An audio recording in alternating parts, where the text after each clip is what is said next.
Fininfra Invest. Optimisez la cession de votre PME. Présente.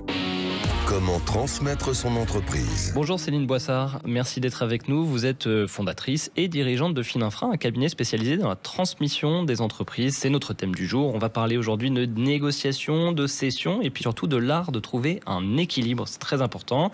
Une fois la mise en relation avec les repreneurs faite, Céline, tout se joue dans la négociation. Est-ce que cette négociation se limite juste au prix? Bonjour Grégoire.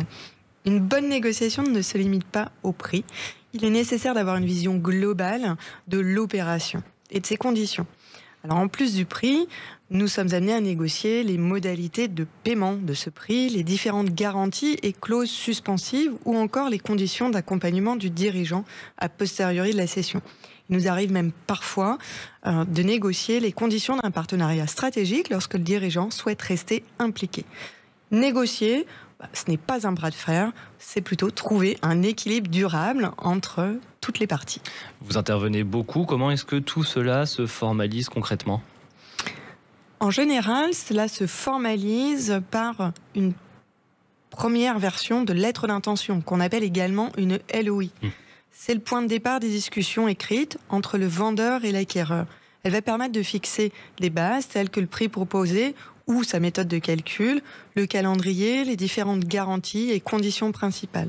Il faut savoir que ce n'est pas un contrat définitif, il a plutôt une valeur morale, mais en tout cas, il va fixer une feuille de route qui encadre la suite du processus allant des audits d'acquisition jusqu'à la cession. Et puis, quelle posture on peut adopter justement pour bien négocier?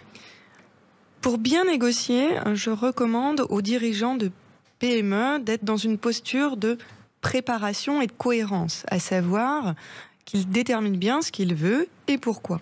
Qu'il soit également capable de justifier son prix par des éléments tangibles, des faits, et non pas en étant guidé par l'affect, et surtout ne pas rester seul.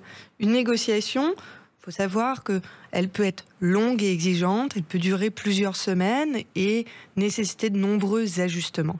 Donc être accompagné d'experts, comme un expert en cession de transmission, change tout. Il va connaître les codes des acquéreurs, ses habitudes, il va permettre de filtrer les éventuelles tensions et faire également un rempart émotionnel.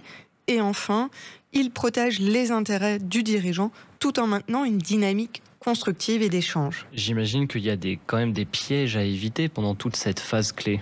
Et oui, durant cette phase clé, il peut y avoir certains pièges pour les dirigeants, tels que se concentrer uniquement sur le prix de cession au lieu de négocier l'ensemble des conditions de l'opération qui sont très importantes pour la suite. Signer également une lettre d'intention qui n'aborde pas les conditions essentielles, telles que le financement de l'acquéreur ou les conditions de sortie du dirigeant.